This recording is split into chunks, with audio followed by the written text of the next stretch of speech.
Hello guys, how are you doing? Hope you can see and hear me because that's the latest now. Sometimes people will not see you, but they will hear you. All right. So I just want to be sure that you guys can see and hear me. Can you see and hear me?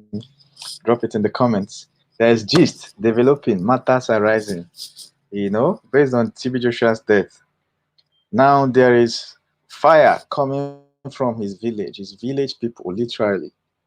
They want to they are now issuing a serious warning to TB Joshua's wife because now TB Joshua's wife is the next in command. You know, she's the next in command. So his village people, TB Joshua's village people, are ready to fight TB Joshua's wife. Why do they want to fight? They say that they don't want TB Joshua to be buried anywhere else apart from his village. And the village king voiced out saying he doesn't want TB Joshua to be buried anywhere else apart from his village, that they should not dare bury him in Lagos, that they will not take it from anybody.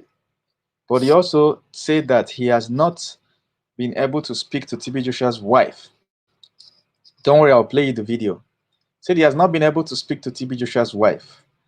And the reason is simple, that TB Joshua's wife would be very busy. In fact, for the next 1 month, it's going to be condolence messages, endless condolence messages, condolence messages. So when he says he has not been able to speak to TB Joshua's wife, I don't think it's as a result of malice.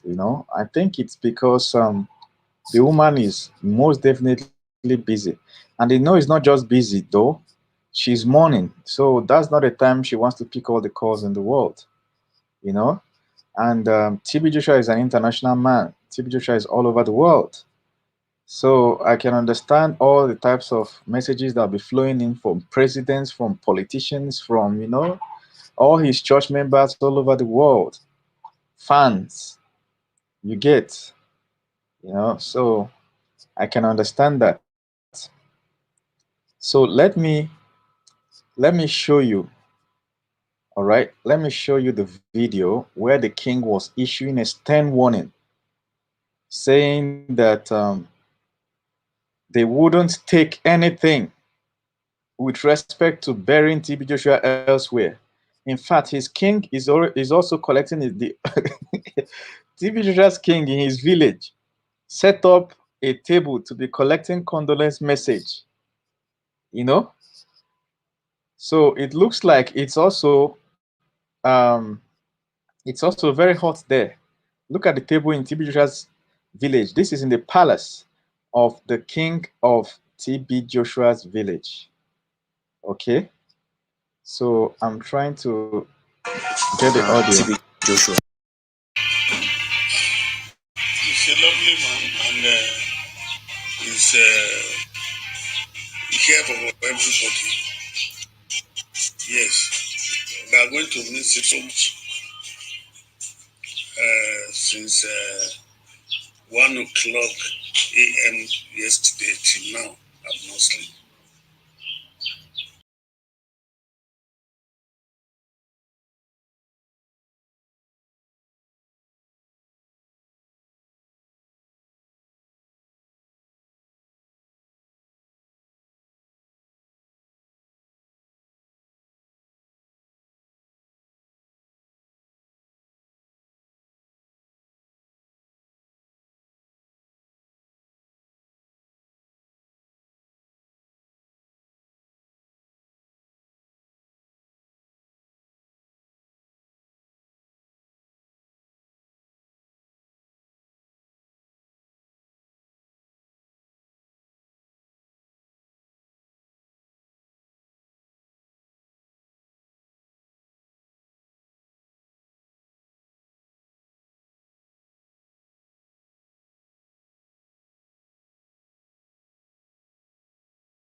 Okay, so you can hear me now, right? So basically, what the king is saying is that they are not going to allow TB Joshua to be buried anywhere else. He's basically protesting, flinging his head, shaking his head, saying that uh, even though they have not seen, um, hope you guys can hear me. All right. Hope you guys can hear me.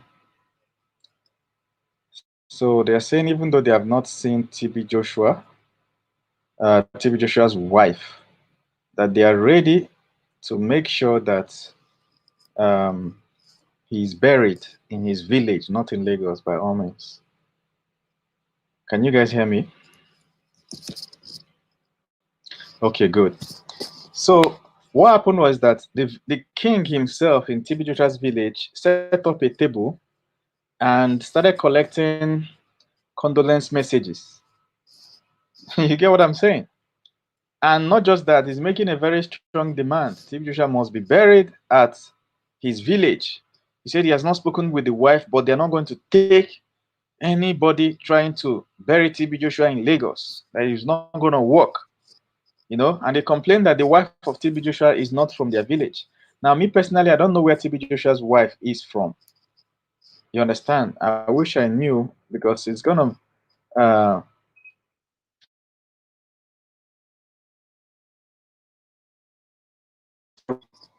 gonna give us a little context into the story. So I don't know where she's from, but she's 52 years from what I can see on her LinkedIn, on her profile. Okay, she's actually Igbo. Seriously? Are you kidding me? TB Joshua's wife. TB Joshua married in 1990. His wife is from Delta State, Igbo part of Delta, or at least Igbo speaking. You get what I'm saying? Igbo speaking Delta. Oshimili North is one of the 25 local government areas that make up Delta State. South-South geopolitical region of Nigeria. The local government was created in 1997, and then until its creation was part of the Oshimili local government area. The local government area is headquartered at Akuku Igbo. I told you it's Igbo speaking, you see? Igbo speaking part of Delta State. Let me show you guys what I'm reading. So, isn't it amazing? So we're kind of seeing a context. TB Joshua's wife is not from that village. Evelyn Joshua. Evelyn Joshua. That's her name.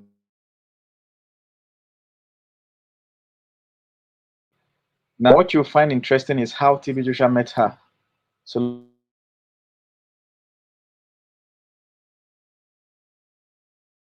she's from Oshimili North in Delta, and this place speaks Igbo. So I would imagine that her local language, to speak anything apart from English, is going to be Igbo language. So I hope you are starting to get why there's a little tension. Now the king is Yoruba from, I don't know which states, or is it Ogun or Ondo? I'm not sure. Who can let me know TB Joshua's actual hometown? So there's a difference in culture. You get, there is a little difference in culture, and the king is already warning that the wife might try to do something else that they will not agree. You get what I'm saying? So tension is already building up. Tension is building up. Agbedo said, I'm just coming. What's the update? The update is TB Joshua's village is threatening that he must not be buried anywhere in Lagos. He should be buried in his hometown. And we are realizing now that TB Joshua's wife is not even Yoruba. His wife is, yes, thanks. Michael says TB Joshua comes from Arigidi in Ondo. But the wife of TB Joshua comes from Delta. And that's the Igbo speaking part of Delta State. Delta is in South Nigeria, today's South Nigeria. So there's a problem now brewing. And the thing is that they have not talked. The king said he has not been able to reach out to TB Joshua's wife. Now, tomorrow they might be able to reach out, and then it may end up not being a big issue. You get, let's say they're able to talk and resolve the issue. That could happen very possibly. You understand? So what do you guys think? Should TB Joshua's village determine where TB Joshua will be buried? Or should it be his wife, since his wife is the immediate heir apparent? You know what I'm saying? Immediate successor. She's the one in command now. She's the most bereaved. You get? Does she have the right to choose? And what of TB Joshua? Did TB Joshua mention where he's going to be buried? You understand? So, Vincent Afeni said this from Akoko Southwest. Okay. Yes, John said it. Yes, the wife is an Igbo from an Igbo tribe in Delta State. So that's why I was saying I can imagine that if she wants to speak her dialect, it's going to be Igbo, a variation of Igbo dialect. So what do you guys think? Should TB Joshua be buried in his village or in a place that the wife chooses? And I believe that the wife, here's the thing, there's an economic reason to that. You get, there's an economic reason to that. Somebody of the status of TB Joshua, people want to be visiting his grave.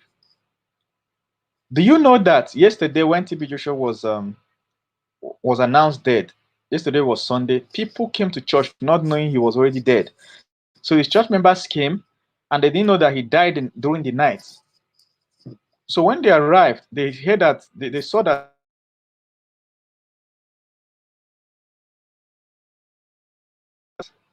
where is it? So you see, the flag was flying at half mast. So when they saw that, that was how they knew there was a problem. You know, the hero has fallen. And then before they were told it was TB Joshua that he actually died overnight. Do you know that some of them sat there and said that they came with their illness? They never even say the man don't die.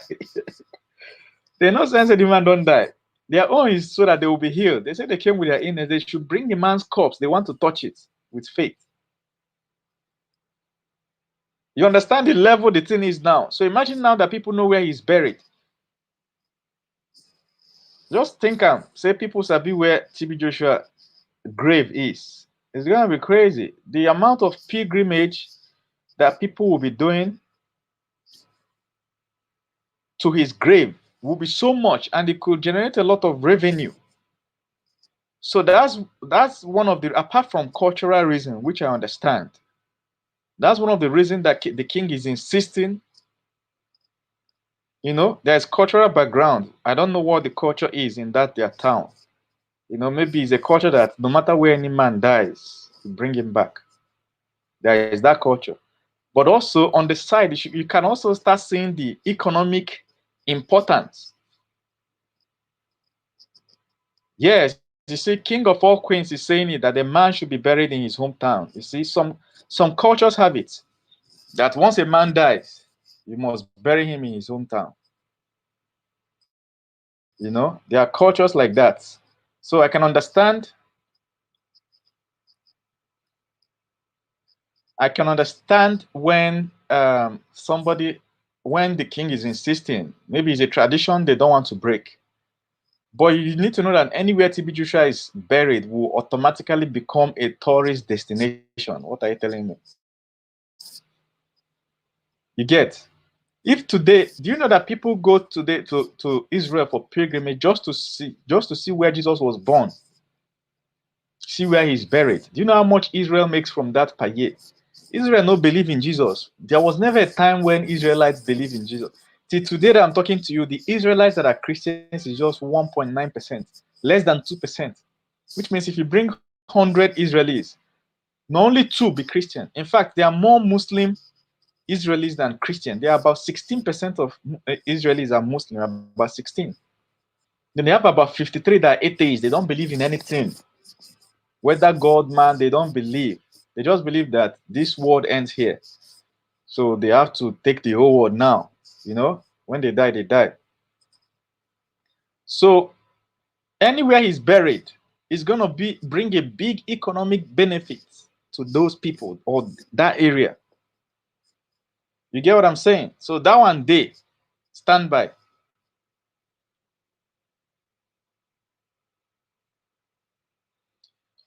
So somebody is pointing out anyone that wants to visit his grave aftermath should come to his village. That's a good argument. So I can understand the king standing his ground. You understand? Because when you go to his village, you are bringing economic benefits. Even if they don't charge you for going there, they might put, even if they don't put tickets for people going there, just where you will lodge, the hotels where you lodge, where you spend your expenses, where all those things are, you get all those expenses. It will bring money into that village. You get. So now DG George is saying that Igbo culture in another culture from the old Bendel man can burial anywhere. Okay, from what I understand, you're trying to say that any man from that particular culture where TB Joshua's wife comes from can be buried anywhere. If that makes sense, then TB Joshua's wife shouldn't have issues with burying TB Joshua in his hometown. Except for economic benefits. You see, there's an economic side to it. Before people will be leaving TB Joshua's church to go to his grave. You get what I'm saying? There's TB Joshua's church in Ikoton, in Lagos. Now his grave might be in Ondo State. So let's say somebody that takes over TB Joshua's church is not as powerful, not as influential, not as charismatic, not as spiritually relevant as TB Joshua. People might land Lagos from airport. They will not go to his church. They will take another flight, heading to Ondo. They want to go to his grave and pray there. Some men are that powerful. In fact, some will tell you that if they die, that they should be crushed into pieces and burnt into ashes and sprayed in the ocean. Why? Because they know that anywhere they are buried, people will come there to worship. A good person, one person that said that, a good example is Albert Einstein. He was so powerful in his time. Albert Einstein, one of the greatest scientists that ever lived. He was so powerful that he said, wait, if I die like this, people will worship me, and I don't want that. There's going to be a worship. He said if he dies, they should crush him, burn him into pieces, and spray it in the ocean. When he died, guess what happened? Once you die, you don't have control. When he died, the doctor that was supposed to do the autopsy cut his head open. Albert Einstein cut his head open and took out his brain and put it in a jar, sealed it. That was how they dismembered the Albert Einstein. His wish did not come through. So why did they take his brain? Why did that man take his brain? He believed that this Albert Einstein was so smart that at the time he died, the technology to study what made his brain smart, it doesn't exist. So he believed that if he preserved it for the next 20, 50, 100 years, a future technology will come where they will study that brain and find out what made him so smart. Unfortunately, they messed up the brain. After like 20 years, they brought it out, tried to test. Like when they thought they had the technology, they messed it up. So was our father in the Lord going to his village? Now, that's another question. I think somebody was putting on the internet. I don't know. I think Ondo people can tell us that when he was alive, he paid off their NEPA arrears. If you know, NEPA in Nigeria is electricity bills. The village accumulated electricity bill that the electricity company had to cut off their lights. So TB Joshua came back and paid it off so that there will be electricity in the town. And then he bought some transformers for his people to change so that they will have electricity. So I think that's one thing he did for his people. But I don't think he did anything that took tourism to his village.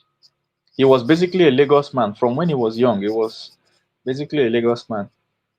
So Mokastic is giving us some background here. He says, hi Dave, I'm Yoruba. I don't think it's a general Yoruba culture, except if the individual belonged to Ogboni fraternity before dying. That's another thing. Yesterday I was making a live video. I was telling people were saying, man of God, man of God. I said, look, take it easy. It's only God that can say who is a man of God. As for you, the only thing you can say is who is your pastor. You can tell me who is your pastor, but you can't tell me who is a man of God. What are you telling me? You get? So you can tell me who your pastor is, who your preacher is, who your daddy GO, mama GO, church members are fine, no problem. But you can't tell me who a man of God is. It's only God that knows who a man of God is. So some people you think that their hands are clean might belong to some certain societies. You know, some certain secret societies. There are many secret societies if you don't know. You get, there are many. So it's only when they died, it's on their burial that you will see the society members. They will show up. They will tell everybody, leave this place. You know the fear. It happened though. There was a pastor. He died on his burial day. Church members have arranged other fellow pastors. Oh boy! Immediately they brought out his corpse. See people from his, his fraternity. They dress in their red, black, white gown. They reach 100 men. Line up. Tell everybody, Vermouth, leave this place. Everybody left. They went into the room where he was to be buried. They cut off his manhood, cut off his tongue, closed the casket, followed their line, humming their spiritual song, and left. He shocked everybody. A whole pastor that owns a big church. You know, I think I can even find it.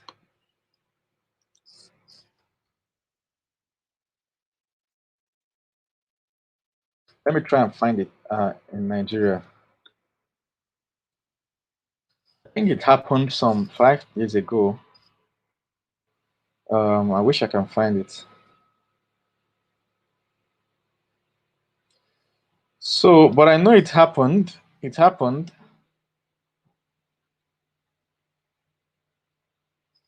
So it could be something like that. Like, there could be a certain reason why they are warning. There could be a certain reason, secret reason that they're not telling anybody. They are warning. They're not even begging. They are warning. Be careful. You must bury him according to the rights of the society he belongs to. You get? So let me see one more comment before I move on to the next topic. Now, Stella is saying something that makes sense to me. That TB Joshua should be buried in front of his church. It makes sense to me in a way, apart from the fact that his village now is demanding for him. But that's where I will naturally think they should bury him. Maybe not in front of the church, but a special grotto, a special place where people can, beside the church, you get, so that people trying to access his grave will not obstruct movement at the church.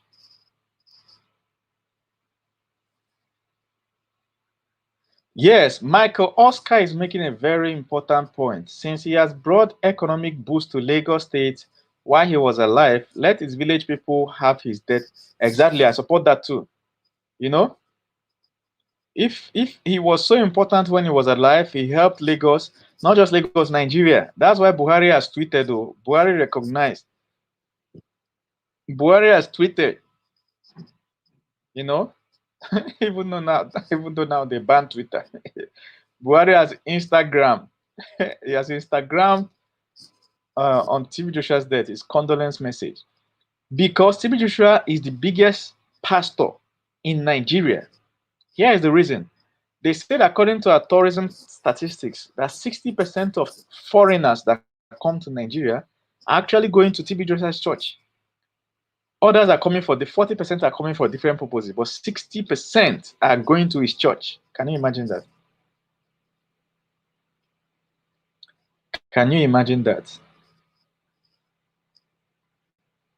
So he's a big loss to Nigeria economically. Forget spiritual. Economically alone, TB Joshua is a very big loss to Nigeria. Where would those 60% be going now? That means our tourism in Nigeria is going to drop by 60%. Is that not what it means? Foreign tourism in Nigeria might drop. So that revenue is going. Our immigration revenue with respect to foreign tourists, you don't vermouth. So it's a big loss to Nigeria as a country before we even start looking at the spiritual side. You get? So Ibeto supports Stella. He should be buried in the church for more future purposes. He's a great man. Not just a great man, he's a legend. He's a legend. For one person to single-handedly pull 60% of tourists coming to a country, a real-life legend. What are you telling me? So the beautiful thing is that we don't know how it's going to end yet, because the king of his village said that they have not spoken. He has not spoken with the wife. The only thing is that he has called a press statement to state what their stance is to start with, so that the wife will even read it online before before any other thing. And the thing is that he has to issue that fast, because nobody knows when they want to bury TB Joshua, so that they will start putting it in their plans. So another thing is, what will happen if TB Joshua is buried in front of his church? What are the tools in the hand of the king of that village? What and what can the king do, assuming the wife of TB Joshua insists and buries him in his church? Is it that they're going to send? Are they going to sue him? I think they can approach legal means first. Then, secondly, are they going to send for what do you call it now? Are they going to? I don't know. Is it going to result in something that will boil down to violence? So these are things we have to look at too. Anthony Akinwade said they should take him to his village. Yes, that's right too. If that is the culture of his village, he's a man of his village before any other part of the country. If that is the culture of his village, and he has benefited his church when he was alive, they should take him to his village. Let his village benefit too. Let his village benefit. Gloria Berry is still in denial. She still doesn't believe that TB Joshua is dead. He did. He murdered. He did, man. Nobody lives forever. How old was Benson Idahosa when he died? Benson Idahosa died younger than TB Joshua. He was about 55 years old. TB Joshua was 57. How old was Jesus when Jesus died? Jesus, according to the records, died at 33. Young man. You know what is 33? He never married. For Nigeria, 33, some 33 never married. That was why he was still single, apart from other spiritual reasons. They said the family will decide. The legend must have let the family know what to do after he's dead. Yes. Now, most men already tell their family that. It's not like they are buried and they are lost, except people that died young, But once a man is married and everything, as the years pass by, he tells his family, look, if I'm dead, bury me so and so place. Some would give specific instruction about their burial. Say, if I'm dead, don't you ever do a celebration. Some men will ban their family from doing a celebration. They say, just carry me, put me on the ground. Why are they saying that? They may understand the economic situation of their family. They don't want their family to overspend. So that is always there. So where would they now bury TB Joshua? That's the issue. TB Joshua village are very strong people in Ondo. His village and my village is just 1 kilometer. Everybody fear their village people. You see? So that thing might boil down to other unexpected, occurrences, both spiritual and physical. There could be a spiritual, There could also be physical if he's not buried in his village. If he's not buried in his village. And then there's legal aspects where a lawyer might make a case for that. I don't know whether there is already a precedence in the Nigerian law, but his village could hire a lawyer and the lawyer will make a case for that,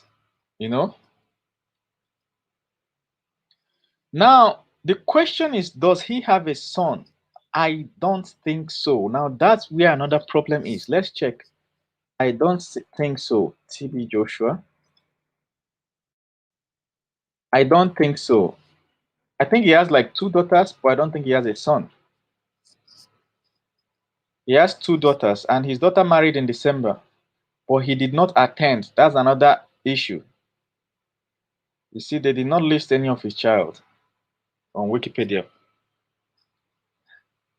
They did not list any of his child. That's another issue. You get? Does TB Joshua have a son? I don't think so. He assembled his daughter once or twice when she did her PhD or whatever in Harvard. There are a lot of things that has happened. But the the issue of whether he has a son, I don't think he has a son.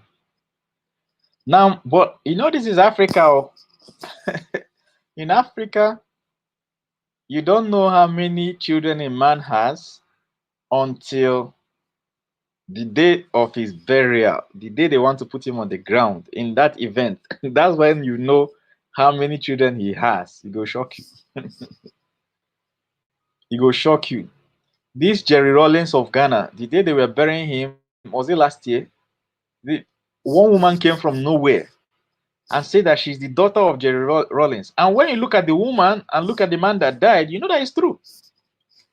The only thing is that she's poor. The Jerry Rawlings abandoned she and her mother and everything. But the day her father died, her mother had to call her and say, look at that man that died is actually your father. Go for the burial. She went there and caused commotion. Last year, I don't know how many of you saw that video. Away Jacob is raising some points. Say he has another daughter which he hasn't accepted. You know? Now, all those other daughters and sons by the side that that feel that they are his children, biological children, that's when there is going to be legal cases where they will have to go and do DNA test. You know? DNA test will prove it. It's not like in olden days. Now, DNA test will prove it. So, Michael is saying he has 2 daughters. I know he has 2 daughters, but Michael is also saying that he has a foster son. I don't know. I've never seen anything that has to do with any son. But I know he's like spiritual sons, all those people that walk around him. But like I said, we are not going to, okay? Rita said he actually has 3 daughters. Now, the thing is, we're not going to know whether he has a son or other children or not until burial day. You get, is either that burial is going to go smoothly or one big drama will form that day. What are you telling me? You know, if you are somebody's biological son, when he dies, you have to prove it so that you can get some inheritance. Tim Joshua is a very rich man. So if I was his foster son or whatever, or I'm suspecting, maybe my mother has hinted it, oh, but I will go, I will go and do DNA test. You know? And how can they do the DNA test? They are going to get the DNA of TB Joshua's children. Assuming they did not get TB Joshua's DNA, they would get those of the daughters. And DNA can tell you whether any other person is related to you, whether another person is your half brother or half sister. So I don't think he has a son. Now, him not having a son kind of puts the whole succession plan into problem. Unlike Living Faith Church now, Living Faith, which is Winners Chapel, they have a very clear succession plan, different directions. For instance, the junior pastor to the assistant of Oyedepo, you know, assistant of David Oyedepo is there. I think David something, I don't know his full name, David something. That one is there, standby. If something ever happens to the founder of Living Faith, his assistant is there, standby. His wife is also a pastor in that church and be active. She's there, standby. Now, his 3 sons, is it 2 or 3 sons? They are all senior pastors and they are there, standby. You get? So, there is no succession plan issue with Living Faith. But when it comes to TB Joshua's church, we are seeing 3 daughters and a wife. Okay? Now, will the wife try to carry on the church as the Momegio? And now she doesn't have a son. So, are they going to wait for a grandson? Or will one of the daughters carry it on, you know? And then is she going to be as powerful or more or less? Then what of all the 100, 1,000 junior pastors? This video you're seeing now is in front of his church. What of all his sons and daughters and all the people he has trained, you know, he has a lot of people. What of all the staff? Is there anyone that will rise to the occasion? Is there going to be a power tussle, you know? So it happens to some people when they die without leaving a clear succession plan. It becomes an issue. It happened to Napoleon Bonaparte. It happened to a lot of people. So King of all queens says you won't even need a DNA on his son because the child will definitely exactly even his daughter. Have you seen his daughters? TB Joshua's daughters look like I don't if I see the person on the road, I will tell the person that hey, you're TB Joshua's daughter. Don't deny it. They look like him. They don't even look like the wife. The wife is light skinned and everything. All his children are black, if I'm not mistaken. So now who is going to carry on the church? You know, when Benson Idahosa died, I think his son and his wife carried on. But now this one we're seeing daughters and the wife. Okay. Now another thing is that are the daughters willing to do the ministry work? This one they have schooled in Harvard and all this MIT and stuff. They schooled in the US, UK, and so on and so forth. You know. And the question is is the person really willing to carry on? The daughters, are they willing to carry on ministry work? Sometimes children will come out and they just don't like what the father is doing. They're not interested. You know. Now, simple NIG is saying, may he so rest in peace. It is daddy, nobody knows him again. It's only God that have defined acid in everyone weather. Oh boy. This particular comment passed me. I surrender. Yes, succession is a major problem. From we that are observing from outside, they might have a clear succession plan inside. It's very possible. You know, for instance, in the case of Redeemed Church, it's not the son of the founder that took over, is another person entirely.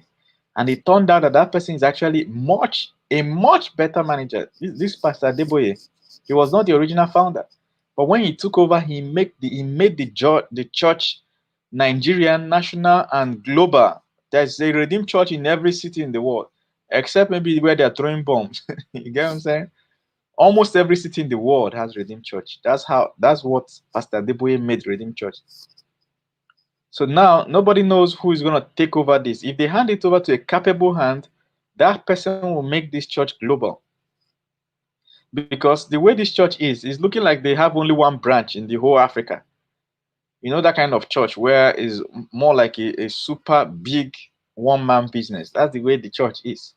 You don't see Synagogue Church of All Nations in streets, the way you see Winners Chapel or Believers Love World, you know, Christ Embassy, Redeemed. You don't see Synagogue Church like that. That's just one thing TB Joshua did not do. So if they give it to one of those, his sons or his wife, maybe his wife is a better manager, you know, they will be able to spread it. But then if they gave it to somebody that is not his son or wife, it just means that the church just left the family. It's no longer the family heritage. So it depends on how they want to go from here. Meanwhile, most of his spiritual sons have already broken out. They have already broken out to form their own church. Wiseman Christopher, I heard he's now in Enugu doing his own church. What's his name? Wiseman Daniel. I don't know where he is, but he left last year or so. Out doing his own thing. I think Wiseman Racine is still there because I saw a video where he was present. Which other Wiseman? John Chi left. I think John Chi was the first that even left. So he went back to Cameroon and started his own church and was rolling with Pastor Bushiri. Yes, typical family business. That's what I feel. The church does not have branches everywhere, you know, the way other churches would have been structured. So the future of the church lies in the next person that will take it over. You know, the next person that will take it over would determine whether the church will go global or shut down or crash. It may not shut down entirely, it may crash. Yes, Bushiri is Bushiri case. One day I'll make a video because every day new things are coming out on that Bushiri case. Now the US is looking for him. Bushiri is a wanted man in the US because of fraud. They're accusing him of fraud. They defrauded somebody of over $100,000 using all these get rich quick scheme, all these MMM. So I saw the court documents. They're looking for him now. So she said Jacob said Yinka is there. His alleged secret second wife. I don't know about that one, no. I don't know about that one. Except an official news comes out in the major news media, then we can confirm that. For now, any second wife, third wife, uh, foster children, foster son, foster daughter, they are all rumors and speculations. Anthony said, many great pastors like TB Joshua are buried in their hometown. If there is no any hidden agenda, they should allow him to be buried. Exactly. That's one thing. I think his hometown deserves that. At least let them get that one since he spent his life elsewhere. Let them get that one.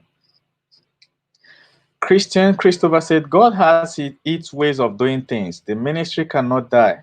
Yeah, it's possible too. You know, when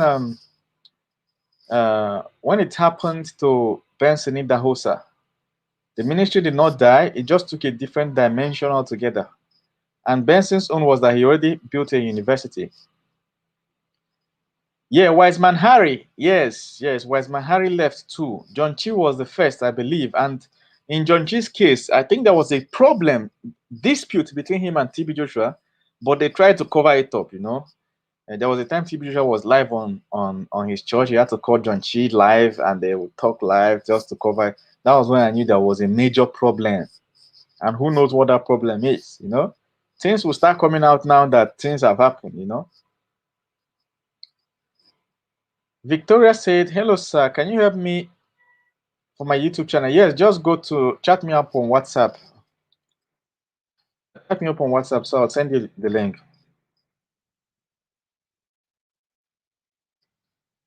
Okay, so let me type it. If you want to grow your YouTube channel, if you want to start your YouTube channel at all, you know, you've never started, you want to start and run a successful YouTube channel, chat me up on WhatsApp.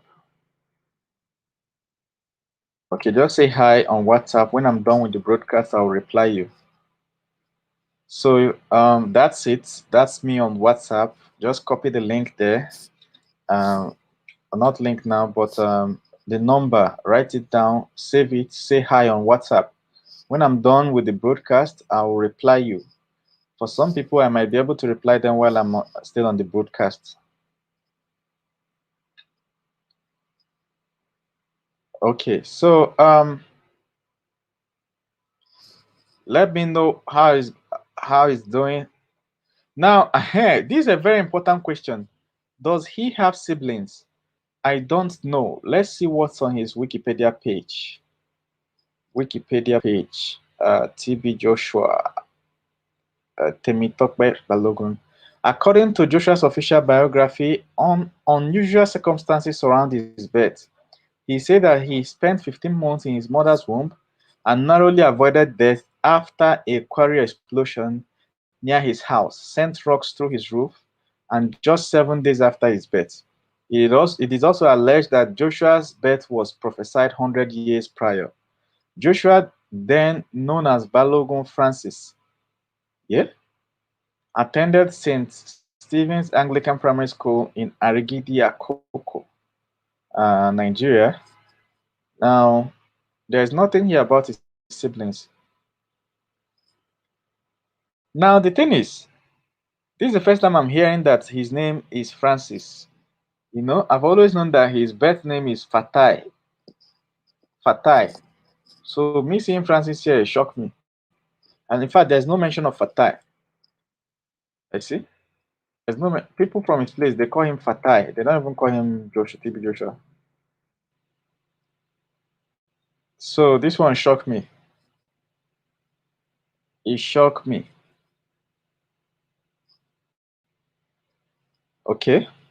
Now, let's even analyze this before we go. He said that he spent 15 months in his womb. Somebody prophesied his birth 100 years prior. He's not the first Nigerian pastor that is claiming that his birth was supernatural. Me too, I can claim my own. When I was born, what will I now claim now? When I was born, rain did not fall for 10 years. He shocked you. See, TB Joshua is not the only place. There is another pastor that claimed that when he was born, three wise men came from the east with leg. In Nigeria, say 3 wise men came from the east and came to his village and were looking for his mom. Say that they have something to give. That a powerful man of God was born. The thing is that there is no witness there. How can you find out if the story is true? Look, it might be true, but the other part of it is that it might be false. You get what I'm saying? So how can we tell?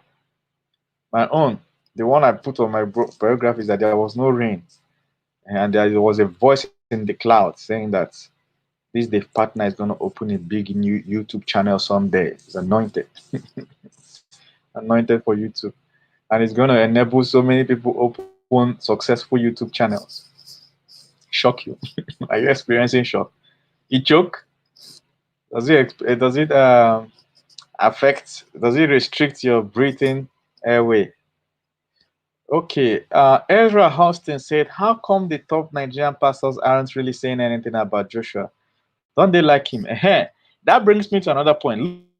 Look, in the next few days and weeks, what you'll be seeing is fake Nigerian pastors coming out claiming that they saw TB Joshua's death in the dream, or in prophecy, or in the spiritual realm. They will come out. You start seeing them. A normal thing for Nigeria. Once anything happens, you will see pastors claim, even Ghanaian pastors. You go hear from Ghana, pastors will claim that they called TB Joshua about the dream they had that he was going to die, and this, that. They will claim also because the man is dead. He can't defend himself again.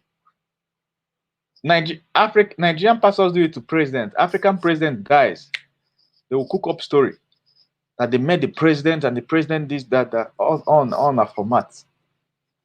You will hear it very soon. Before next Sunday, you will see pastors claiming that they prophesied. Some will release the prophecy and backdate it.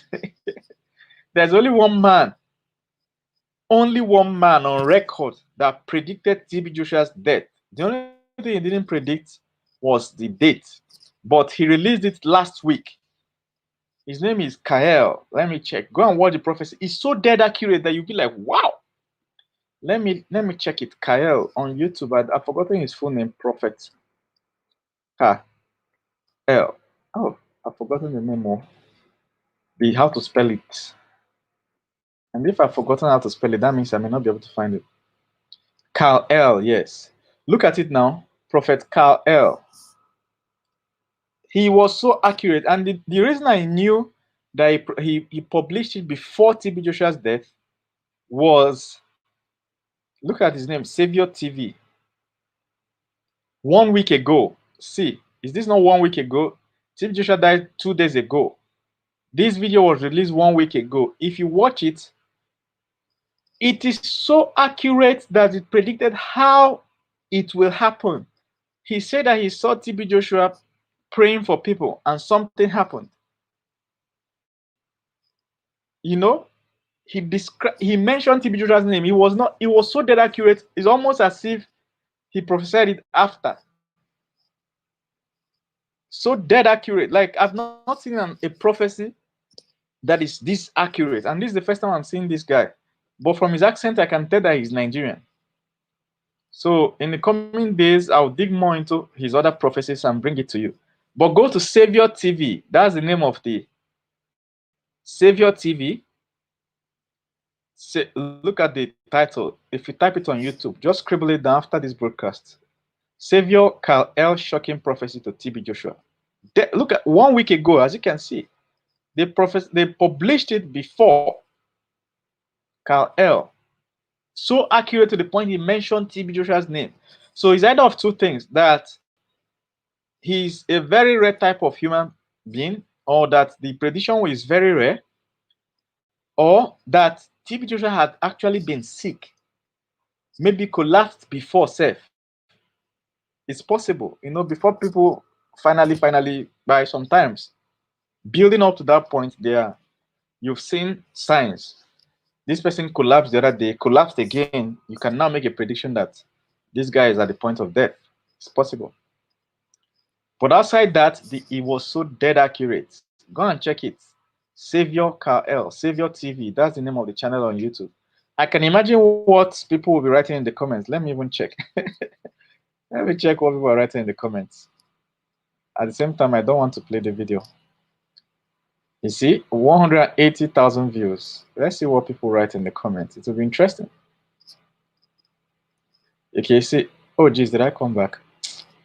I mistakenly went backwards. Carl L. Dead on prophecy. If you know me, you know I don't give credit to prophets. If you know this channel, if you do anyhow, I'll give you anyhow. But for me to tell you that this guy's prophecy on 27th May is dead on point. 27th May. Tim Joshua died 5th of June.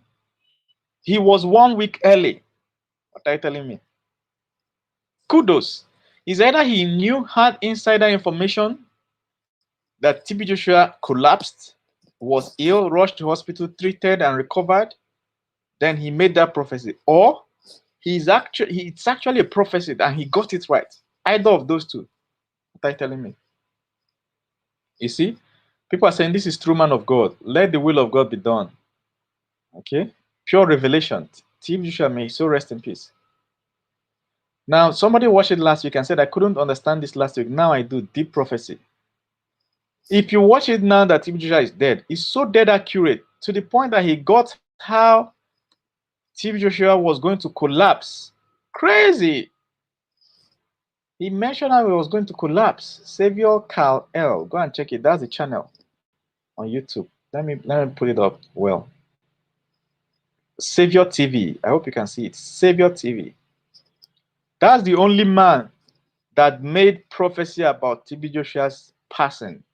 And he got it and it came to pass. It wasn't ambiguous. He called TB Joshua's name. He didn't say a wise man of God with that. That was how he started. But as the video built up, he mentioned his name. You know, he started with being vague, that he's seen a big 3, 4, a big somebody on top of a mountain, this, that. He now, till as the video progressed, he mentioned, said it's TB Joshua that he's talking about.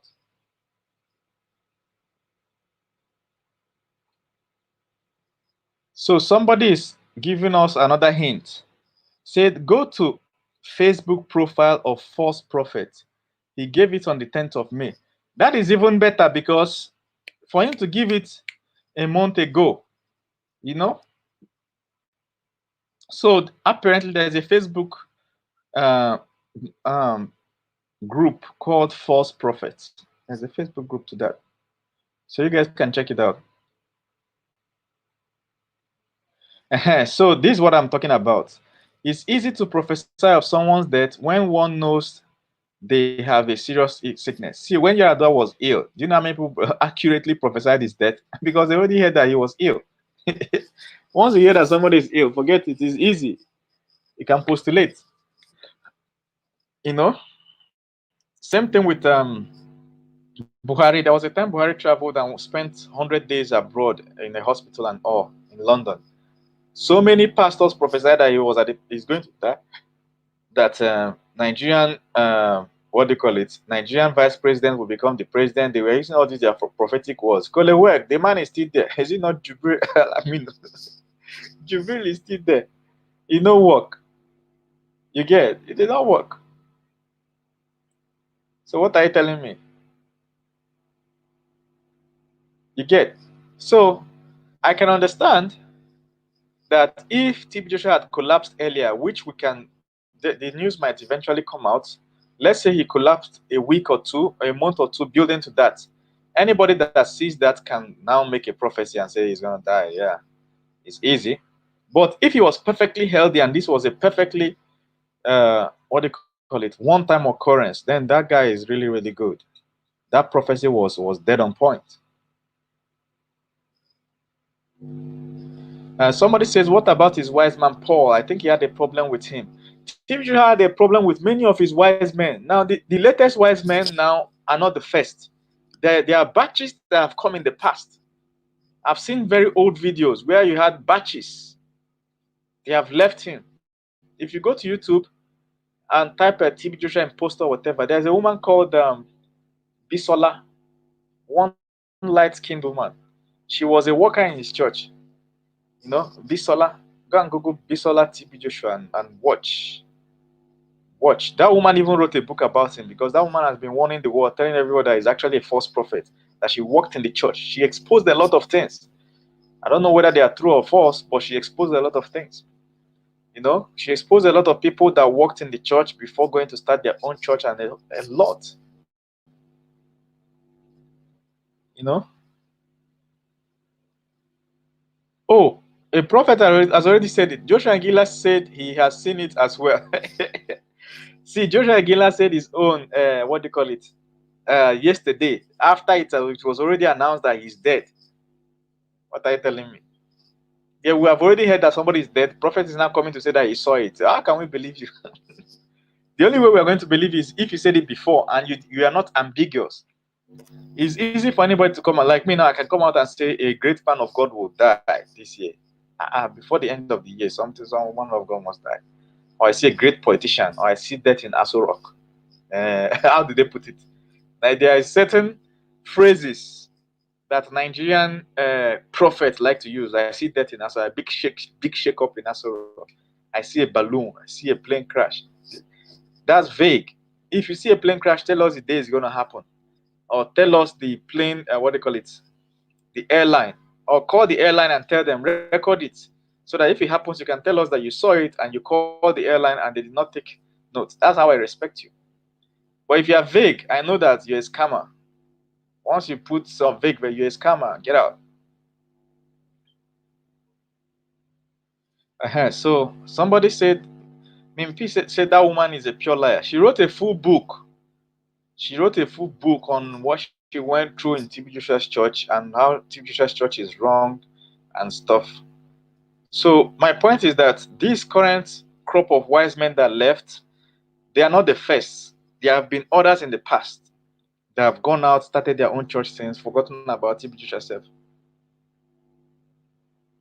Now, Daniel said Joshua and Gila said it before, and they even showed a video about it. Okay, so did he mention TB Joshua's church? Did he mention synagogue? Did he mention that's going to be in Lagos? Did he mention anything that is specific to TB Joshua? That's what I want to see. I would like to see that video. I'll go and check it out. But if he mentioned anything specific, then respect.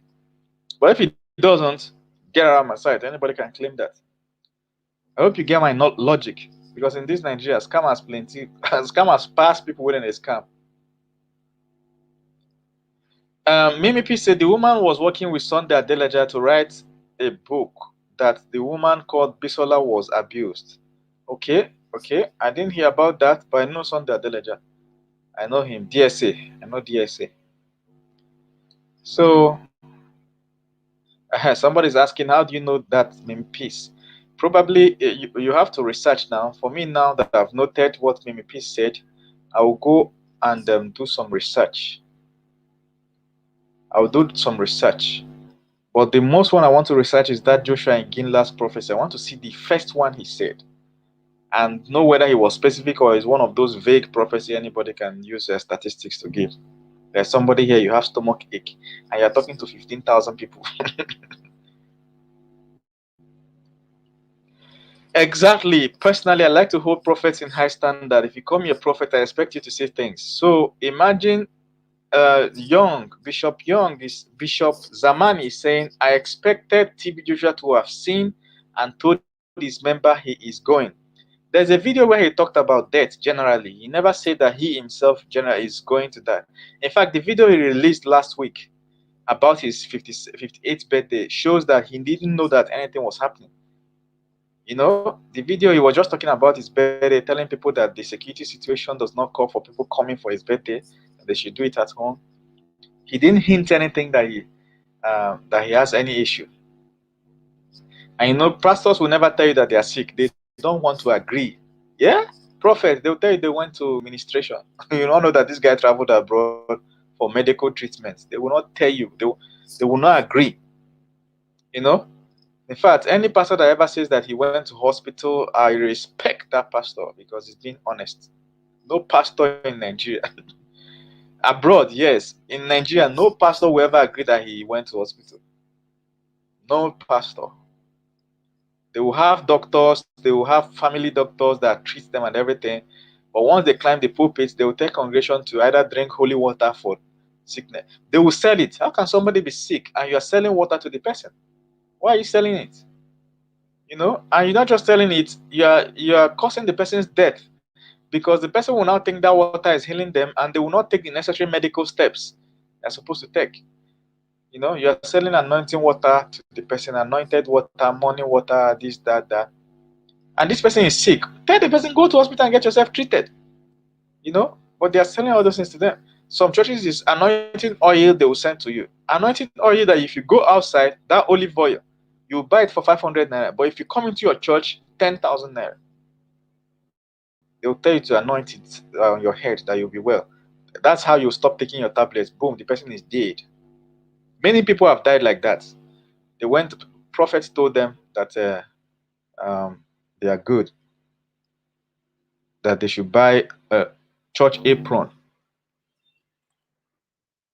You know, they buy church apron and say, once you wear this apron, you have recovered. Or church singlet. There was one pastor that gave a testimony that his singlet woke the dead. Somebody that has been dead for 12 days or so. Singlet woke him. When after some time the pastor's son died, there was no singlet again to wake the pastor's son. Pastor's own son died.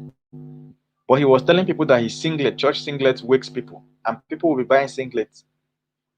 Is that not what we are going through in this country?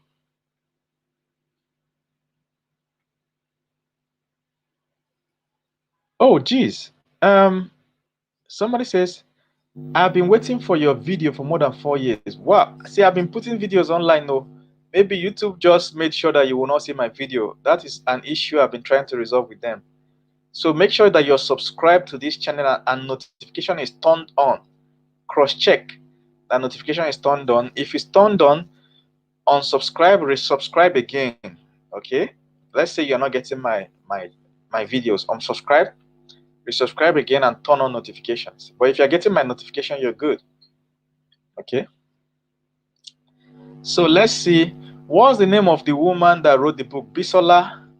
Her name is Bisola. Let me check. She's on YouTube, all over on YouTube. Once you type Bisola TB Joshua on YouTube, Bisola something, let me find her full name. See what she said. She said TB Joshua made us suck his before every service.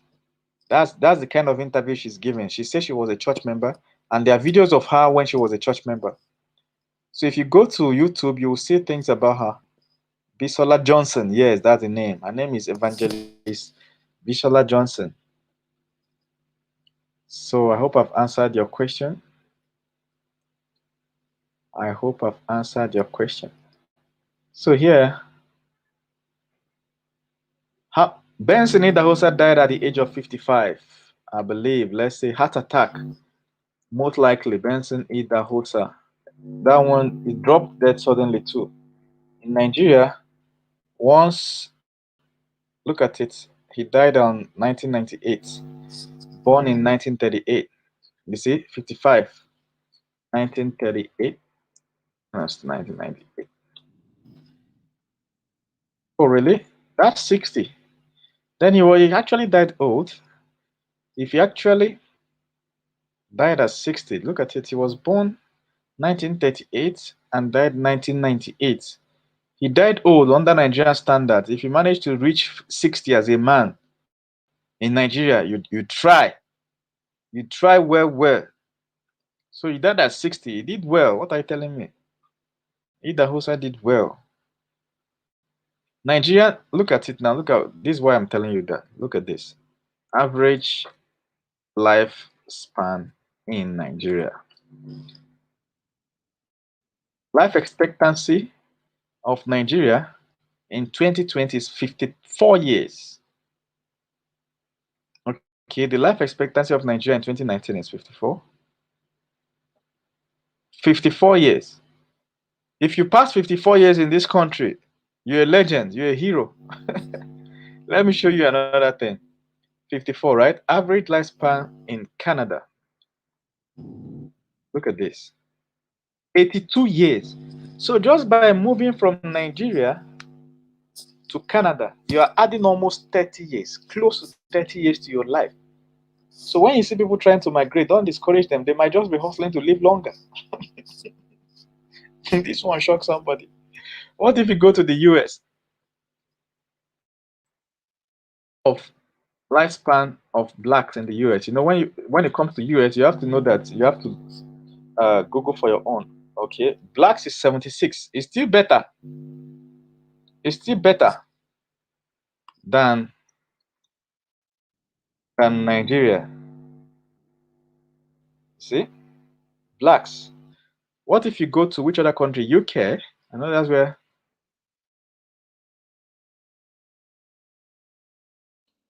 most Nigerians want to go. 79 years. Just relocating alone. What of Germany, where I know I have a lot of friends in Germany. Germany is 81 years. Austria is 81 years. Finland is just relocating alone. Don't be say you don't find job or anything. Moving yourself from Nigeria to Germany is going to add about 25 to 30 years to your life span. Like you expected to live 25 to 30 years more. What are you telling me? What are you telling me that I'm not understanding? You get? So I don't blame, as you see me now, I don't blame anybody that want to go from one country to another. Maybe they have Googled this thing. Maybe they have Googled average lifespan and they shock them. Results shock them.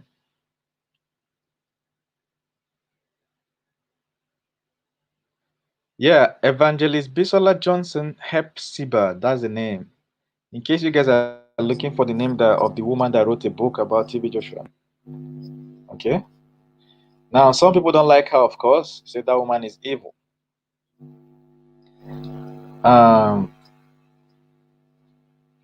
Mimi P said, Dave, he was a blessing. Those items as a point of contact to reach thousands of people coming to his church on a daily basis. So we should stop judging.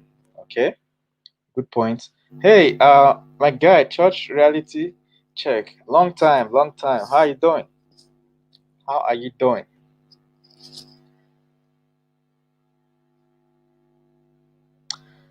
Bishop said, I love your page, just that I've been busy, but thank God I was with you some days back and today. Yes, if you feel that you've not been getting my videos, I've been releasing videos constantly. So if you feel that you've not been seeing it, unsubscribe from my channel, resubscribe, and turn on notifications again. Set it to all, okay? I think YouTube has not been. TB Joshua, according to me, TB Joshua cannot touch thousands of people at the same time. He blessed those items at the point of contact, and you must have gone to hospital before coming to him for medical reports. As medical report is required, yes. My point is not the what. My point is that it's for sale at a high price. They will not tell. They will always say that the water is not for sale, but then for you to get your hand on that water, they will give you something else you have to buy. Maybe book that you're supposed to. If it's outside, that book is 1,000, 1,500. But in that church, you pay like 5 to 10K to get it. When you now buy the book, they will give you the water. And the water you're buying is also water that you should have bought for 10 naira outside. Only difference is you believe that there's power in that one. It is what it is. So what about Ghana? What's going on in Ghana? Give us the food gist. Jeffrey Ayon, give us the food gist in Ghana. Exactly. Now, let's talk about this, all right? As final topic, why do most men of God, okay, he put most genuine men of God hate TB Joshua.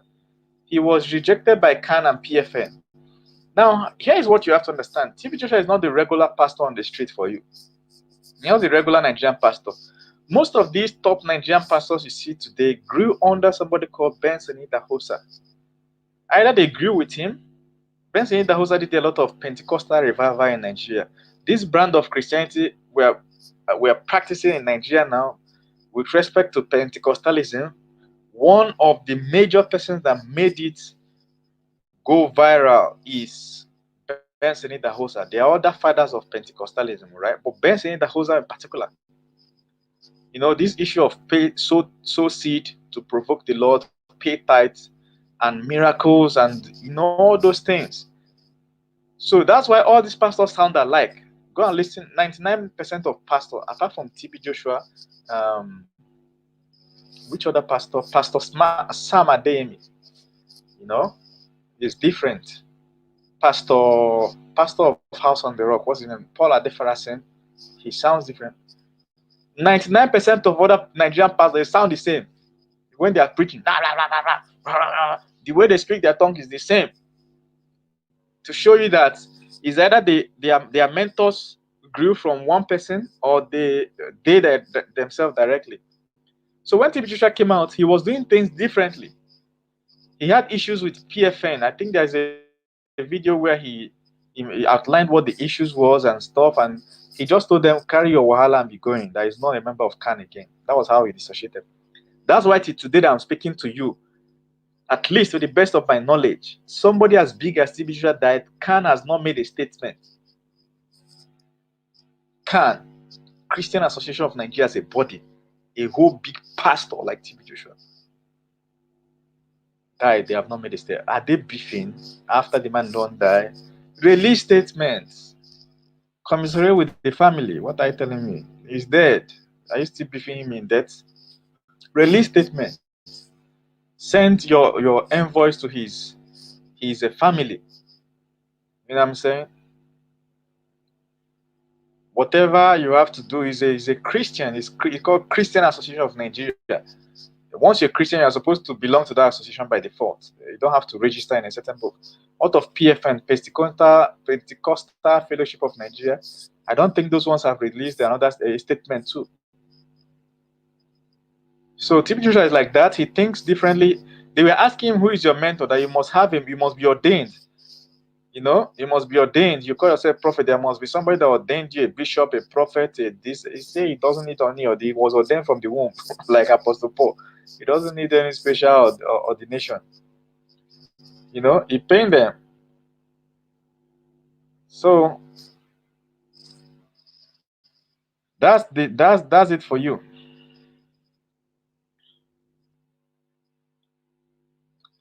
Victor Rex said, why?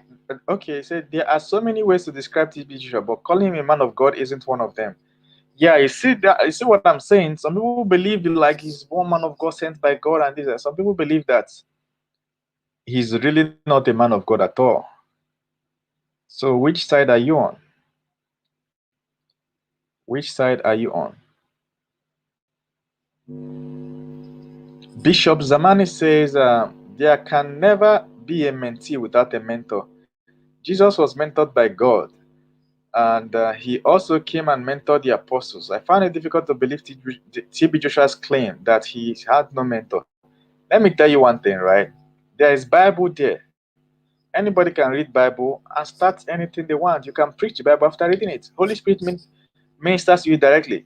So I don't subscribe personally to this concept that you must grow under somebody. Then that's where you have spiritual sons and spiritual daughters and the spiritual father and spirit. It's okay, but it doesn't mean that if somebody comes from another angle that person is wrong too. If God can use non-Christians to achieve his purpose, are you telling me that every Christian must God cannot use any Christian directly? You get, even in the Bible, there are non-believers that God used. They don't even believe, but God used them to achieve a certain purpose. Like Potiphar's wife. According to the Bible, God used Potiphar's wife false claim, false Me Too movement, false allegation to take Joseph to Pharaoh's quarters or house. You know, that's the way it works. If God can use Potiphar's wife directly, did Potiphar's wife have a mentor? So are you now telling me that a pastor, somebody cannot become a pastor without having a mentor? It's very possible. Very. In fact, that to me, that's better so that we can have diversity. If you ever go to TB Joshua's church, one thing you will agree is that it's different. The way they run the service, the way they do everything, the way they communicate is different. Most other churches, if you jump from this church to this church, you will not notice any difference. You jump from this one, you will not notice the difference. But when it comes to TB Joshua's church, you get, it's different. So to introduce diversity, I will even advise other pastors to look at Indaboski, the lion himself. Super elemental, you know what I'm saying? Abido Shaker, triple H power. He doesn't have any mentor in the Lord, no father in the Lord. That's why his church is that different. If you want to attend this church, you know that you're going to the lion's den. Anything you see there, you take it. They may carry you on the head and throw you in the name of deliverance, or use your crutches and beat the hell out of you. That one are deliverance. You know, if you want to go where people have mentor are doing their own, you go there and you can predict what you expect there.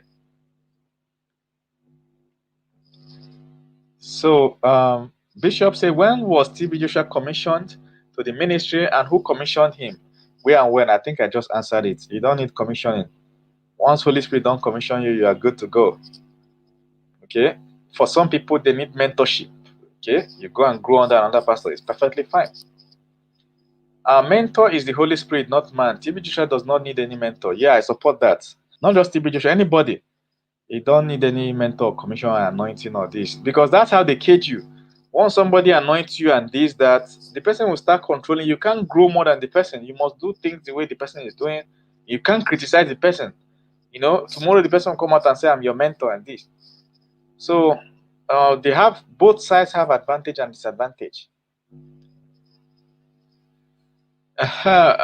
Tribe of Judah Lion said, TB Joshua is 100% better than those rogues who call themselves CAN and PFN. TB Joshua is the reason some of the thieves started doing lean charity. I swear, TB Joshua does more charity than all of them. Even though, personally, I'm not super impressed because I don't know how much is in his bank account. When some of these pastors do charity, I'm not impressed, no matter how much they give out. Until I see how much is in their bank account, I can now weigh what it cost them. So if a pastor bought rice for 10 widows, I will not clap like that because I don't know how much is in the pastor's account. You know whether he has 30 billion naira in his account and he's buying rice with 100,000 naira for widows. You know, do I know how much he made that Sunday? But when it comes to that kind of giving, TB Joshua is 10,000 times better than any pastor in Nigeria. 10,000 times. You can't count how much he has given out. So I agree. It's different because he didn't follow the regular means of getting anointed by another man. FA said, I'm a funny man. This life is a joke, man. The moment you want to take life serious, it will mess you up. You know, if you feel like TB Joshua, if you think you are serious about life, you want to do it. So crack your joke, man. Enjoy your life, man. Don't take things too seriously. Okay, so yeah, some people say TB Joshua does not need a mentor. Some insist he needs a mentor. Okay. So I'm looking for another topic in the comments. I'm reading your comments. Who was the mentor of Apostle Paul? Now, Apostle Paul does not have a mentor. That was why he outperformed all the apostles of Jesus, all the 12 disciples. Paul outperformed them. Peter, how many of them? Matthew, Thaddeus, and so on. Paul outperformed them because he was not mentored by any of them. And when you read his doctrine, you see that it's different. He took Christianity from Jesus wanting Christianity to be for the Jews. He took it and expanded, opened it up for the world because he himself was well traveled. He was the lawyer. He was well learned. So he had a kind of exposition that most of the direct disciples did not have. So he was able to expand it. He did not have a mentor, but somebody anointed him. That time he was blind, according to the Bible. Somebody prayed for him and commissioned him. So there are two sides to it. He did not have a mentor, but he was anointed and commissioned. Ordained. I think I should use ordained. Okay, so I'm reading the comments. King of all Queens said, I'm still not clear over something. People that rushed TB Joshua to the hospital, why didn't they use the anointing water? Exactly. This thing is, if they can unravel it, this one shocked NASA scientists. They have not figured it out. You know what I'm saying? Even Tyson DeGraff, it shocked him. You know, shocked Steve Hawkins in his grave. When TB Joshua collapsed, why did they not get that anointing water they have been selling to people and apply? What else have they been selling? Frame, picture frame. What else? There's a chaplet, rosary. Yes, TB Joshua came up with rosary. Why did not they don't tie that rosary to him to make him resurrect? It's a big question for anybody buying all those water and stuff from any church. I don't care the church you're buying, a wristband. It's good if you buy it to recognize with the, it's okay. I don't mind. If you wear all those apron, all those whatever your church is giving you, necklace, what do you call it? Medals. There are some churches that sell medals, wristband. If you're buying it to show that you are from the church, no problem. But if you're buying it for spiritual protection or healing, you're a youth. I don't want to say idiot, but man, what else do I have to say, man? Physical items like that, they are not. That's not where God is. You know, the fact that they are selling it for money should show you something. Should make you suspicious. The fact that it's being sold for money should make you suspicious. Yeah, Marcus J is saying looks like there's no direct line of succession. Exactly what I'm saying. I think we've discussed it, we've trashed it here. That church from the outside, we don't know what's going on in the inside. There could be, you know, but from the outside, it looks like there's gonna be a little problem, you know. It's gonna be a little challenge. Yeah, that's the problem with one-man churches. Pastor Adeboye always advises members to do the comprehensive test at least twice a year to know if there's anything going wrong. I like that. I like that. That's actually a solid medical advice. I respect any man that gives that kind of advice. Any pastor that can tell his church members go to hospital and do tests. Respect. Christian Christopher said he doesn't have a mentor, but his life is exactly like that of Jesus Christ. I concluded that Jesus was his mentor. I like TB Joshua's life. He has never been on the media beefing with anybody, no matter how much you beef him. Never been. You know, doesn't attack. He's not in the Boski. He doesn't just do. He just runs his thing. Do his deliverance out, you know. And he's a little drama on TV every Sunday. He just does his own thing. You know, big difference, big sis. Okay, let's check. Yeah, TB Joshua was a great man. He's a young guy. Yes, in the Lord's work and in life, you don't always need a mentor. It's good to have a mentor, but if you find yourself in a position rising from an angle that you don't have a mentor, it's still perfectly fine. So is somebody asking where I am from? Let me see. I am from UAR. Okay. I am from UAR. I heard they have blocked Twitter in Nigeria. Mentoring is to enslave you and control you. Yeah, in some cases, that mentorship is actually what's going to tie down your. Imagine that Odumeje, that Indaboski had mentor. He won't be doing all that thing he's doing, and that thing will now keep his church down. But all that thing he's doing, all that drama is what made everybody know him, and the church is growing. Governors, senators, before you know it, presidents will start going to his church. You know, but once you have a mentor, it's your mentor that will first call you and tell you, don't do that, we don't do that, this, that. Your father in the Lord, they will just dampen your. Some parents do it to their children. Once the child wants to that, they will, or uncle, first of all, they will be the first to call you and say, we don't do that in our family, this, that. From there, they have killed your talent. Yeah. Yeah, most of those mentorship now format, so they still want to collect money. You know, they want you to be paying tithes, even though you're running your own church. Toshna said, "You are just you just goofed. Jesus never wanted Christianity to be only for the Jews because he told his disciples to go and make disciples of all nations." Yeah, the way he said about disciples of all nations, he also said that he also talked about the lordship of Israel. Israel is not all nations. Israel is one nation. You know, he also talked about Gentiles. Remember the woman at the river, the well, that he asked for water. So there are other examples where there was a little restriction. You know, Bible is big. So if this is a Bible class, I would have taken time to find it and show you. So it doesn't mean that you're wrong. You're right too. Okay, so Biafra Freedom said religion is a scam. Randa Tatang Sounds Ghanaian. Is your name Ghanaian? You are on the wrong track talking about this and spitting on the dead. Randa, I don't know what your own values are. My own values says a little different. Okay. Anybody that is a public figure,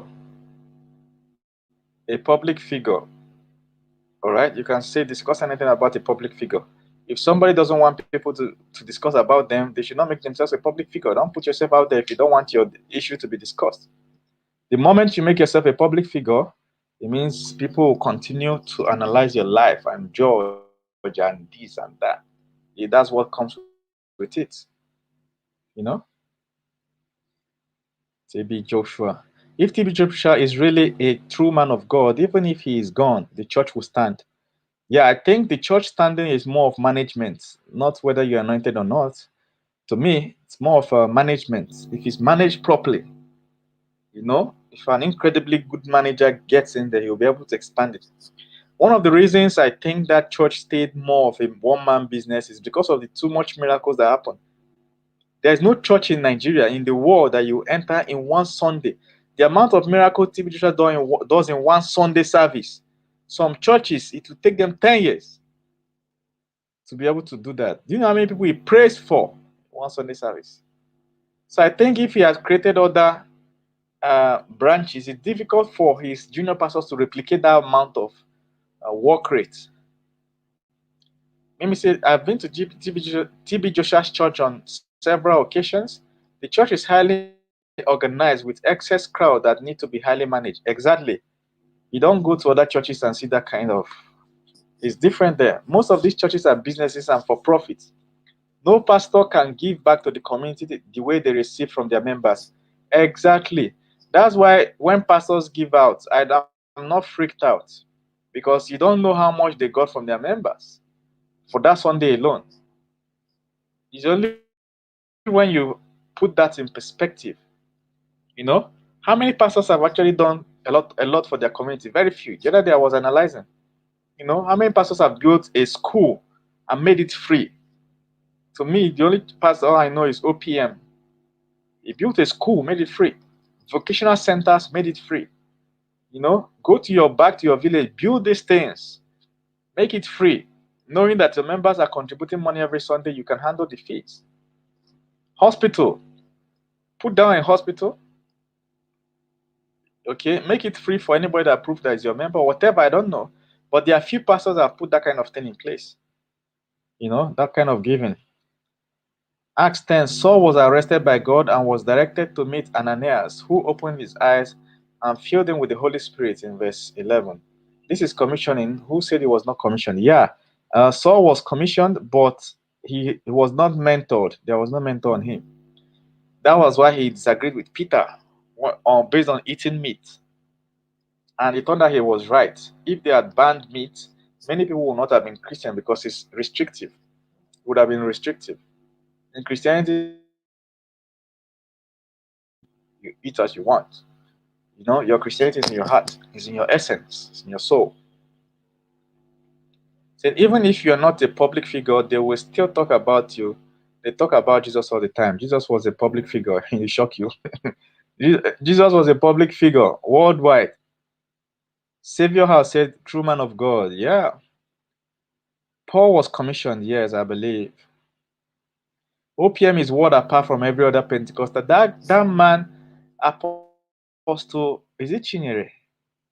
OPM Ministries. Let me show you the guy we're talking about. OPM Ministries. That's the only pastor in the world that may possibly chop my tithe one day. There is no other pastor that can get to my tithe. OPM Worldwide, Apostle Chinyere. That's in OPM Ministries, Omega Power Ministries. It's in Port Harcourt, I believe. Chibuzo Chinyere, that's it.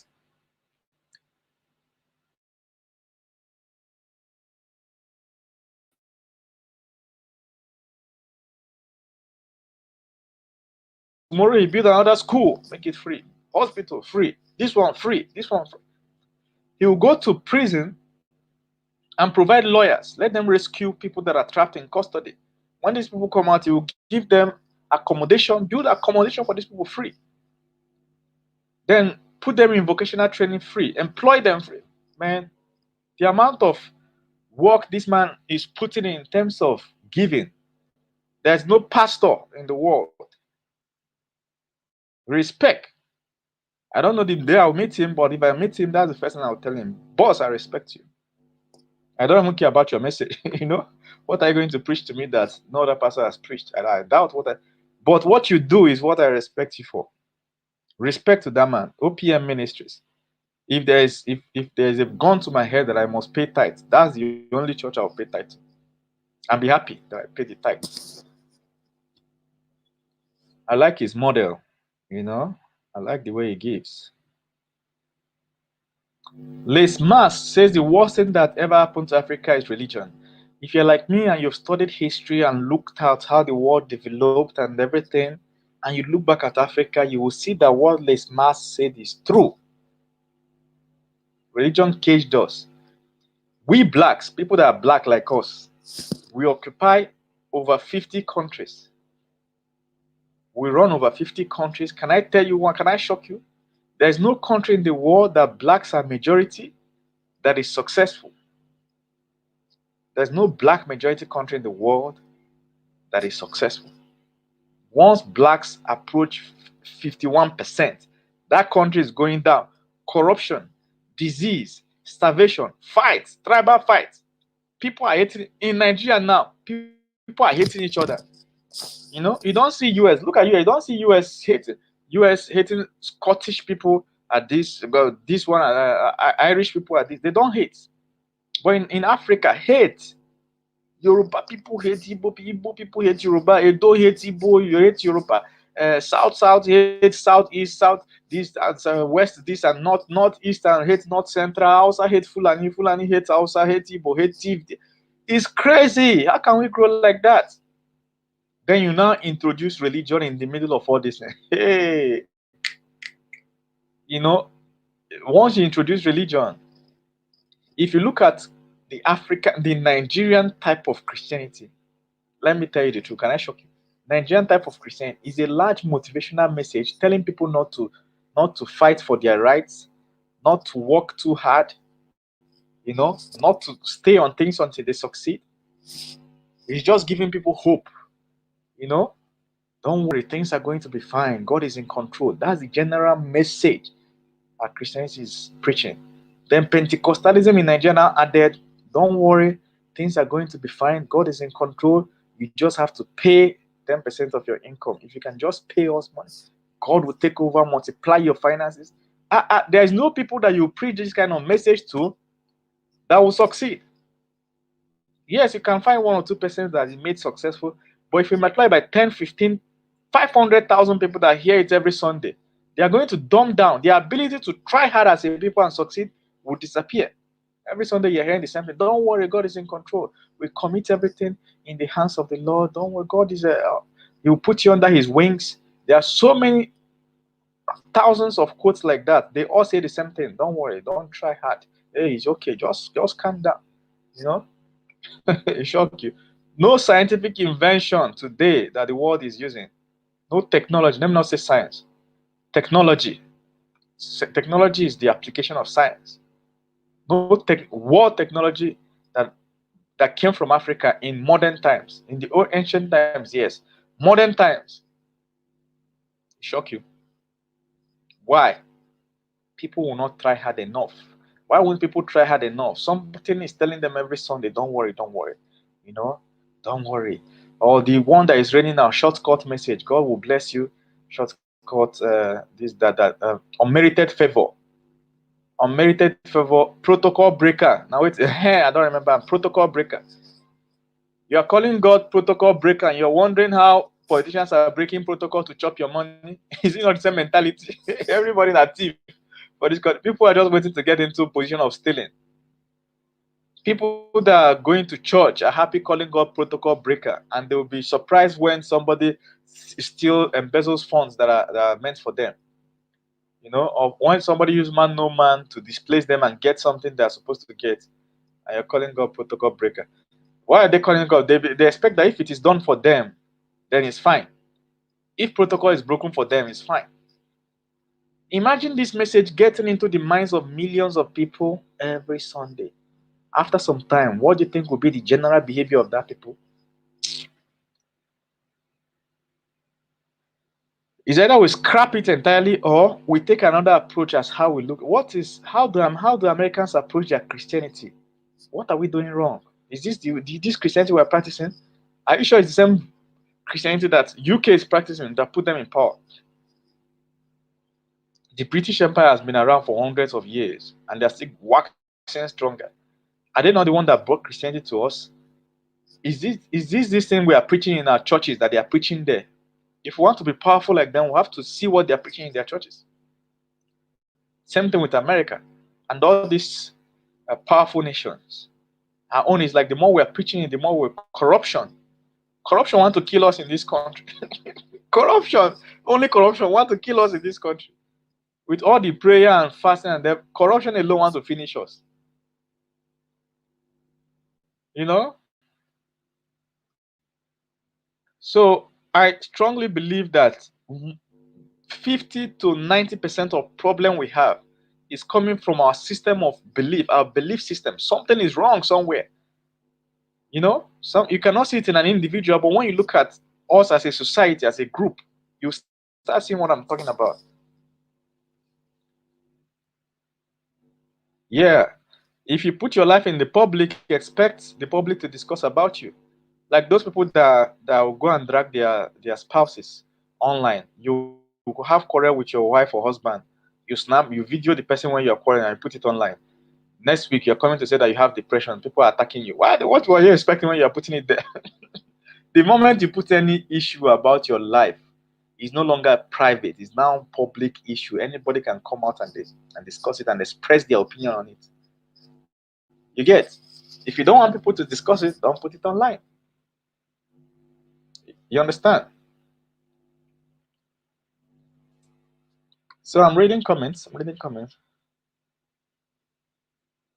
Yes, I'm sorry for the numerous people that TB Joshua helps daily. His death is a big loss. See, it's not just a big, it's a mega loss. If you go to a cartoon, you see that all the houses around that place are no longer, what do you call it?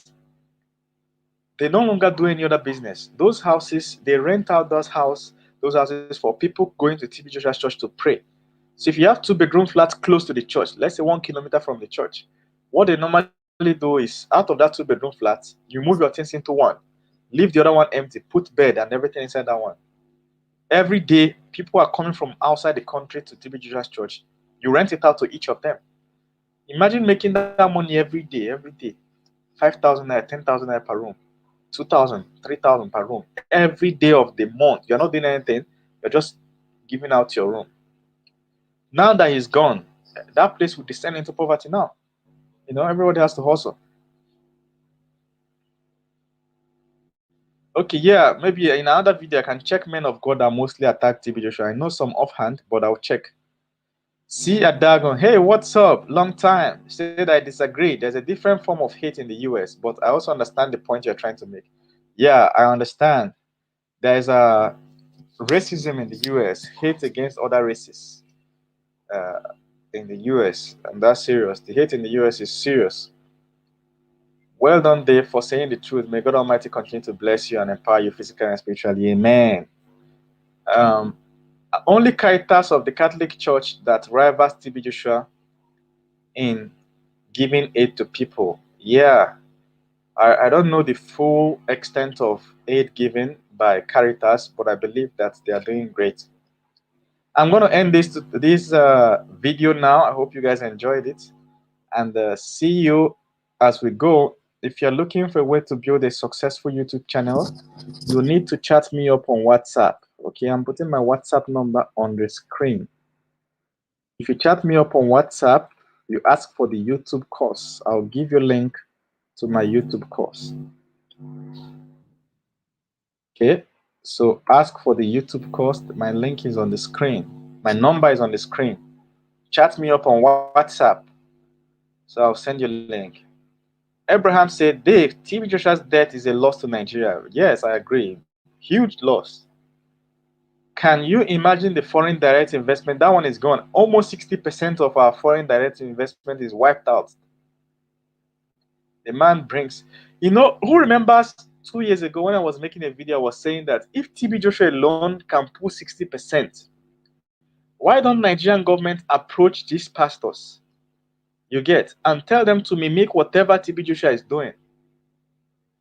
Replicate it so that we can have more people coming, so that they can make revenue through FDI. I said it like a year or two. I don't know who can remember. You know, that's one thing Nigerian government would have done. Send a team to TB Joshua's church, study everything he's doing, find out what is it special that he does that makes people want to come. Then invite all these top 10, top 15 biggest pastors, you know, and pass the information to them. Tell them, do this. Here is where we're going to provide you for support. Provide support to them and let them start implementing it. Israel did it. What I'm saying is not rocket science. Israel does not believe in Christianity, but their current president, when he came in, he said he wants to double or triple their the revenue that they make from what do you call it, from visitors and foreigners. So they mounted a massive advert on Facebook telling people about the beauty of Israel, the birth of Jesus, location, these are Nazareth, whatever. And then they built massive hotels and rented it out to people. You know, they rented it out to people for free. Real estate, what do you call it, moguls for free, telling them that they are launching adverts. When people flood in because of that advert, they will use the buildings. Then the people they rented it to can now pay back to the government eventually. Really smart, and that worked. Go and Google it. Really smart. It worked. So I don't see how Nigerian government cannot implement that if they really want to, because Nigeria, our major export is religion. Go to Zambia. If not that their government started fighting Nigerian pastors. Zambia has expelled so many Nigerian pastors, you know. If not for that, Nigeria took over Zambia, Nigerian pastors. You know, Uganda, Burundi, all this. If you go there, and Nigerian pastors, they run out. So there would have been a way that Nigerian government would have branded around that. You know, there's a way that Nigerian government would have branded around that. If not men of God will get them.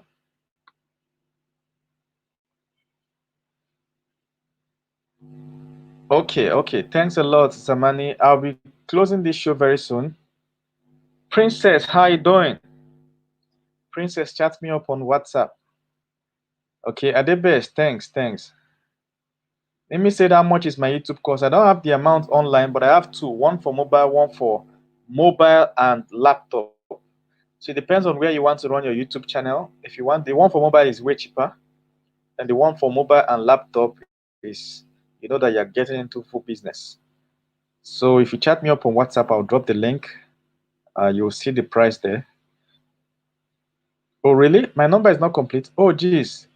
Sorry for that. I just heard that the number was wrong. WhatsApp +234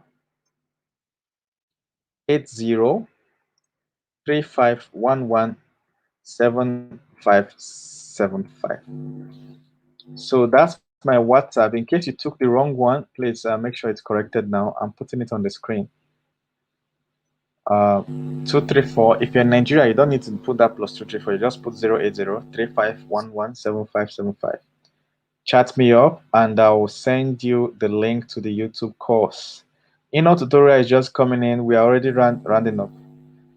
Princess said, Dave, you're extremely intelligent. Thanks a lot. You're making me blush. Bishop Zamani, thanks for pointing that out. That the number is not complete. It's complete now. All right, guys. Thank you very much. See you in the next broadcast. As things develop, I will bring it to you. All right. Thank you.